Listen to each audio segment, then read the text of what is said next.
القصة تبدأ بمشجع جزائري قام بتصرف مرفوض داخل ملعب مغربي حين أقدم على تمزيق أوراق نقدية مغربية.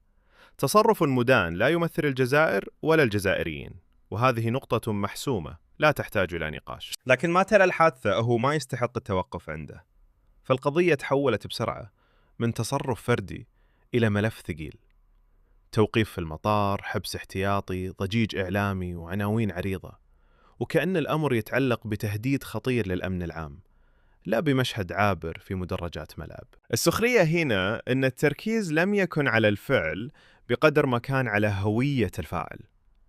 الرسالة غير المعلنة كانت واضحة: المشكل ليس تمزيق العملة، بل أن من مزقها جزائري. ولما نظن أن الأمر مجرد صدفة، يكفي التذكير بأن القضية جاءت بعد أيام فقط من إيداع المؤثر الجزائري رؤوف بالقاسمي الحبس المؤقت في ملف آخر، لكن بنفس الخطاب ونفس التشدد ونفس الاستعراض. حادثتان مختلفتان، سياقان مختلفان، لكن النتيجة واحدة: جزائري في الواجهة وتضخيم ورسائل استفزازية مغلفة بالقانون. ولو كان الطرفان من جنسية أخرى لربما مرت الأمور بهدوء، لكن عندما يكون جزائرياً يصبح كل شيء عدم تساهل، وأخلاق عامة ونظام عام.